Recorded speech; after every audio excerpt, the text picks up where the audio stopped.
हे पिता, अगर तू चाहे तो यह प्याला मुझसे हटा ले, तो भी मेरी नहीं परंतु तेरी ही इच्छा पूरी हो। और वह अत्यंत संकट में व्याकुल होकर और भी हृदय वेदना से प्रार्थना करने लगा, और उसका पसीना मानो लहू की बड़ी बड़ी बूंदों की नाई भूमि पर गिर रहा था।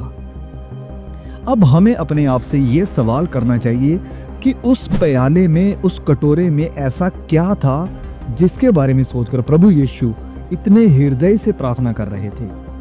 क्या था उस प्याले में जिसने प्रभु यीशु को इतना दुखी और परेशान कर दिया था कि उनका पसीना लहू की बूंदों के समान भूमि पर गिर रहा था।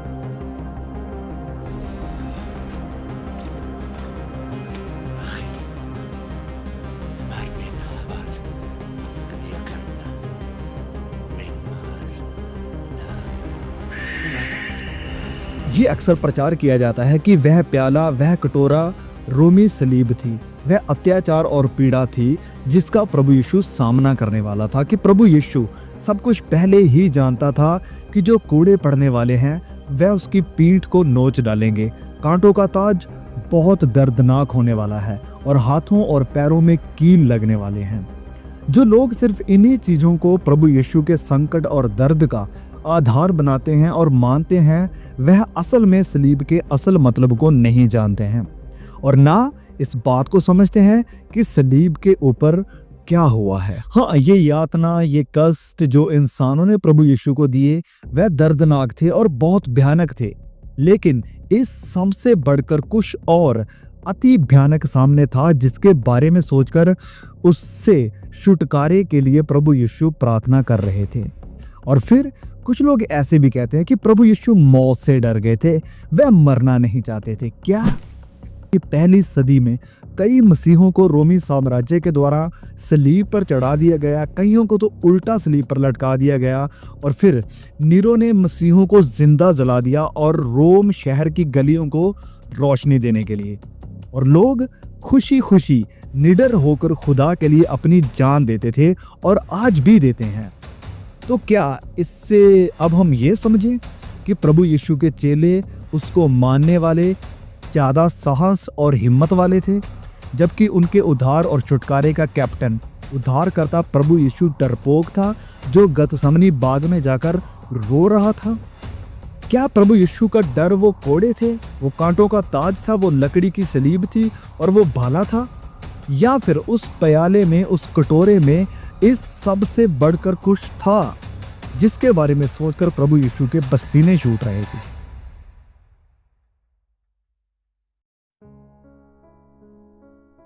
तो क्या था उस प्याले में जिसको प्रभु यीशु पीना नहीं चाहते थे? तो आइए पवित्र बाइबल में देखते हैं कि उस प्याले में क्या था। यिर्मयाह अध्याय 25 वचन 15। इज़राइल के परमेश्वर यहोवा ने मुझसे ये कहा कि मेरे हाथ से इस जलजलाहट यानी क्रोध के दाख मधु का कटोरा लेकर उन सब जातियों को पिला दे जिनके पास मैं तुझे भेजता हूं। फिर लिखा है भजन संहिता अध्याय 75 वचन 8। यहोवा के हाथ में एक कटोरा है, एक प्याला है जिसका दाख मधु झाग वाला है, वह पूरी तरह मिला हुआ है और वह उसमें से उंडेलता है निश्चय उसकी तलछट तक, मतलब उसकी एक एक बूंद पृथ्वी के सब दुष्ट लोग उसमें से पिएंगे। प्रकाशित वाक्य अध्याय 16 वचन 19। उस बड़े नगर के 3 टुकड़े हो गए और जाति जाति के नगर गिर पड़े, और बड़े बाबुल का स्मरण परमेश्वर के यहाँ हुआ कि वह अपने क्रोध की जलजलाहट की मदिरा उसे पिलाए। ये था वो प्याला, वो कटोरा परमेश्वर के क्रोध, न्याय और सजा से भरा हुआ, और इस कटोरे की एक एक बूंद परमेश्वर हमें पिलाने वाला था, हमारे गुनाहों और हमारे दुष्ट कामों की वजह से। लेकिन प्रभु यीशु ने उस प्याले को जो मेरी और आपकी तरफ आ रहा था परमेश्वर के हाथों से लिया, और अब प्रभु यीशु उसे पीने वाला था। वो प्रभु यीशु जो अत्यंत महिमा के योग्य और पवित्र है। वचन बताते हैं कि जिसने कभी पाप को जाना तक भी नहीं था, लेकिन सलीब के ऊपर लटके हुए प्रभु यीशु के ऊपर उस समय सारे पाप, सारी दुष्टता, सारे गुनाह और सारे निकम्मे काम उंडेल दिए गए और हमारी बुराई की सजा, जो कि परमेश्वर के क्रोध से भरा हुआ कटोरा था, पिता ने इसे अपने पवित्र और निर्दोष बेटे को पीने के लिए दे दिया। और हम इस खौफ से भरी हुई घटना को क्यों नहीं समझ पाते हैं? क्योंकि वह क्रोध से भरा हुआ कटोरा हमें नहीं पीना पड़ा, हम बच गए। और हमें यह अंदाजा ही नहीं है कि परमेश्वर जो कि धर्मी है, पवित्र है, वह पापियों के ऊपर कितना क्रोधित है। जब हम पाप करते हैं तो हम उसकी नफरत को, उसके न्याय को अपने ऊपर इकट्ठा करते हैं। अब कुछ लोग शायद सोचेंगे कि क्या आपने कहा परमेश्वर क्रोधित है, वो नफरत करता है, पर वो तो पापियों से प्यार करता और पाप से नफरत करता है। तो अगर आप भी ऐसा सोचते हैं तो आपसे मैं साफ साफ कहना चाहता हूं कि ये सब इंसानों की बनाई हुई कहावतें हैं जो कि बाइबल आधारित नहीं है। इस बात में कि परमेश्वर पापियों से प्यार करता और पाप से नफरत करता है, सिर्फ आधा ही सत्य है। असल में परमेश्वर पापियों से प्यार करता है और पापियों से नफरत भी करता है और उनके ऊपर क्रोधित है। अब आप शायद सोचेंगे कि भाई एक मिनट, ये क्या है? परमेश्वर पापियों से प्यार भी करता है और पापियों से नफरत भी करता है, क्या है ये सब? तो मैं चाहूंगा कि प्लीज आप थोड़ा इंतजार कीजिए और वीडियो को अंत तक देखें और आप परमेश्वर की नफरत और परमेश्वर के प्यार को एक साथ देखेंगे। पूरी बाइबल, पुराना नियम और नया नियम, बार बार परमेश्वर के क्रोध का जिक्र करते हैं और उसका क्रोध पाप के ऊपर नहीं, पापियों के ऊपर है। और अगर आपको यकीन नहीं आ रहा है तो इसका साफ मतलब यह है कि या तो आप बाइबल नहीं पढ़ते हैं और या फिर आपको बाइबल पढ़ाई नहीं जा रही है। तो चलिए पवित्र वचनों में देखते हैं और पढ़ते हैं। भजन संहिता अध्याय 5 वचन 5 से लेकर 6 तक लिखा है, घमंडी तेरे सामने खड़े होने ना पाएंगे, तुझे सब अनर्थकारियों से घृणा है, नफरत है। तू उनको जो झूठ बोलते हैं नाश करेगा। यहोवा तो हत्यारे और छली मनुष्य से घृणा करता है। भजन संहिता अध्याय 7 वचन 11 में फिर लिखा है, परमेश्वर धर्मी का न्याय करता है और वह दुष्टों से प्रतिदिन क्रोध करता है। प्रतिदिन, हर रोज। हिजकियेल अध्याय 8 वचन 18, इसलिए मैं भी जलजलाहट के साथ काम करूंगा, ना मैं दया करूंगा और ना मैं कोमलता करूंगा। और चाहे वह मेरे कानों में ऊंचे शब्द से भी पुकारें तो भी मैं उनकी बात नहीं सुनूंगा। यशायाह अध्याय 13 वचन 9, देखो यहोवा का वह दिन रोष और क्रोध और निर्दया के साथ आता है कि वह पृथ्वी को उजाड़ डाले और पापियों को, पाप को नहीं, पापियों को उसमें से नाश करे। अब कुछ लोग शायद कहेंगे कि हाँ, ये सब तो पुराने नियम में था। क्या लगता है आपने नए नियम में प्रकाशित वाक्य की किताब को नहीं पढ़ा है कि वह कैसे खत्म होती है?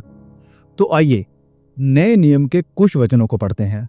प्रकाशित वाक्य अध्याय 21 वचन 8 लिखा है, पर डरपोकों और अविश्वासियों और घिनौनों और हत्यारों और व्यभिचारियों और टोनों और मूर्ति पूजकों और सब झूठों का भाग उस झील में होगा जो आग और गंधक से जलती रहती है। यह दूसरी मृत्यु है। तो न्याय के दिन परमेश्वर पाप को नहीं, पापियों को आग की झील में डालने वाला है। लूका अध्याय 3 वचन 7 में लिखा है, हे सांप के बच्चों, तुम्हें किसने जता दिया कि आने वाले क्रोध से भागो। फिर रोमियो अध्याय 1 वचन 18 में लिखा है कि परमेश्वर का क्रोध तो उन लोगों की सब अभक्ति और अधर्म पर स्वर्ग से प्रकट होता है जो सत्य को असत्य से दबाए रखते हैं। फिर लिखा है पहला थिस्सलुनीकियों अध्याय 1 वचन 7 से लेकर 9 तक, उस समय जबकि प्रभु यीशु अपने सामर्थी दूतों के साथ धधकती हुई आग में स्वर्ग से प्रकट होगा और जो परमेश्वर को नहीं पहचानते और हमारे प्रभु यीशु के सुसमाचार को नहीं मानते हैं उनसे पलटा लेगा। वह प्रभु के सामने से और उसकी शक्ति के तेज से दूर होकर अनंत विनाश का दंड पाएंगे। अब सवाल ये था कि हम परमेश्वर के इस क्रोध से जो हमारी तरफ बढ़ रहा है, हमें भस्म करने के लिए हम कैसे बचें। हम नहीं बच सकते थे, क्योंकि हम इस लायक ही नहीं हैं कि हम इस पवित्र और धर्मी परमेश्वर के न्याय के सामने खड़े होकर अपनी धार्मिकता का दावा कर सकें, क्योंकि पवित्र वचन हमारे दिलों को जांचता है और जानता है कि कोई भी धर्मी नहीं है, एक भी नहीं। सबने पाप किया है और परमेश्वर की महिमा यानी उसकी पवित्रताई के स्टैंडर्ड से गिर गए हैं। यशायाह लिखता है कि हम तो सब के सब अशुद्ध मनुष्य कैसे हैं और हमारे धर्म के काम यानी हमारे कर्म, हमारे भले काम सब के सब मैले चिथड़ों के समान हैं। अब जो ये शब्द यहाँ पर इस्तेमाल हुआ है, अगर मैं इसका मतलब आपको बताऊंगा तो शायद सही नहीं होगा, आप समझ जाइएगा कि हमारे धर्म के काम मैले चिथड़ों के समान हैं। फिर देखिए यशायाह कैसे फरियाद करता है और परमेश्वर की दया चाहता है कि हमें और कुछ नहीं, बस परमेश्वर का अनुग्रह ही बचा सकता है। लिखा है, तो भी हे यहोवा तू हमारा पिता है, इसलिए हे यहोवा अत्यंत क्रोधित ना हो और अनंत काल तक हमारे अधर्म को स्मरण ना रख। विचार करके देख, मतलब कि हमारे बारे में सोच। हम तेरी विनती करते हैं, हम सब तेरी प्रजा हैं। तो परमेश्वर इन सब के साथ साथ प्यार करने वाला परमेश्वर भी है, क्योंकि वही प्यार का असल स्रोत है और वचन कहता है कि वह खुद प्यार है। इसलिए हम अपराधियों को बेगुनाह साबित करने के लिए, हम अधर्मियों को धर्मी सिद्ध करने के लिए परमेश्वर ने अपने बेटे को हमारी जगह पर खड़ा किया। उस सलीब के ऊपर प्रभु यीशु ने मेरे और आपके सारे पाप, श्राप, सजा और हमारे हिस्से का क्रोध अपने ऊपर लिया और हमें बचाने के लिए अपना बलिदान दे दिया। जिस दंड को, जिस क्रोध को, जिस सजा को प्रभु यीशु सलीब पर सह रहा था, वह ना तो रोमी हुकूमत का था, वह ना तो यहूदियों का था, पर वह सजा, वह क्रोध पिता परमेश्वर का था। यशायाह अध्याय 53 वचन 10 लिखा है, तो भी यहोवा को यही भाया, यही अच्छा लगा कि उसे कुचले। यहोवा ने ही उसे रोगी बनाया। ओ माय गॉश, क्या आप इन वचनों की गहराई को समझ पा रहे हैं कि परमेश्वर खुश था, परमेश्वर को ये अच्छा लगा कि अपने इकलौते बेटे को कुचले, उसे मारे, उसे रोगी बनाए, उसे लताड़े। और परमेश्वर को ये अच्छा क्यों लगा? ताकि वह हम जैसे पापियों को, दुष्टों को, निकम्मों को अपने बेटे बेटियां बना सके और अपने साथ बिठा सके। क्योंकि जब तक गेहूं का दाना मिट्टी में जाकर मरता नहीं है, अपने आप को खत्म नहीं कर लेता, वह और बीज उत्पन्न नहीं कर सकता है। अब एक उदाहरण आपको देता हूं कि एक बार सोच कर देखिए कि आप एक 100 फीट ऊंचे और 100 फीट चौड़े डैम के बिल्कुल सामने खड़े हैं और ये डैम पूरा पानी से भरा हुआ है और पलक झपकते ही डैम को खोल दिया जाता है और सारा पानी इतनी तेजी के साथ आपकी तरफ बढ़ता है कि आपका कोई निशान भी नहीं मिलने वाला है। लेकिन जैसे ही पानी आपके बिल्कुल करीब आता है, आपके पैरों के नीचे से जमीन खुलती है और सारा पानी खुद पी लेती है और पानी की एक बूंद तक भी आपको नहीं छू पाती है और आप पूरी तरह वहां पर सुरक्षित खड़े हैं। बिल्कुल इसी तरह हम परमेश्वर के क्रोध के सामने खड़े थे, जो कि हमें भस्म करने के लिए हमारी तरफ बढ़ रहा था। लेकिन इस क्रोध से भरे प्याले को जो परमेश्वर हमें पिलाने वाला था, प्रभु यीशु ने उसे अपने हाथों में लिया और उसकी एक बूंद तक भी हमारे ऊपर पड़ने नहीं दी। और इस क्रोध से भरे प्याले को पीने के बाद जब एक भी बूंद बाकी ना बची, तो प्रभु यीशु ने कहा, इट इज फिनिश्ड, पूरा हुआ। और मैं और आप अब सुरक्षित खड़े हैं। आप अगर मुझे पूछते हैं कि क्या परमेश्वर पापियों से नफरत करता है, तो जवाब है सलीब के ऊपर लटके हुए प्रभु यीशु को देखिए। आप अगर मुझसे पूछते हैं कि क्या परमेश्वर पापियों से प्यार करता है, तो जवाब है कि सलीब के ऊपर लटके हुए प्रभु यीशु को देखिए। सलीब के ऊपर आपको परमेश्वर का क्रोध और परमेश्वर की क्षमा, परमेश्वर की नफरत और परमेश्वर का प्यार, परमेश्वर का न्याय और परमेश्वर का अनुग्रह एक साथ मिलेंगे। आज प्रभु यीशु एक हाथ से अपने क्रोध, अपनी नफरत, अपने न्याय और सजा को रोकर दूसरे हाथ से आपको बुला रहा है कि आओ आओ, मैं तुमसे प्यार करता हूं। लेकिन एक दिन ऐसा आएगा कि ये दोनों हाथ नीचे गिर जाएंगे और वह कहेगा कि जाओ जाओ, मैं तुम्हें नहीं जानता हूं। तो इससे पहले कि परमेश्वर के क्रोध का वह भयंकर दिन आए, पश्चाताप करो, मन फिराओ और प्रभु यीशु पर अपना विश्वास लाओ, अपना जीवन बदलो। यूहन्ना अध्याय 3:16 में लिखा है, क्योंकि परमेश्वर ने जगत से ऐसा प्रेम रखा कि उसने अपना इकलौता बेटा दे दिया, ताकि जो कोई भी उस पर विश्वास लाए वह नाश ना हो परंतु अनंत जीवन पाए। ये रहा परमेश्वर का प्यार, ये है सुसमाचार। लेकिन इस सुसमाचार के साथ साथ चेतावनी भी आती है।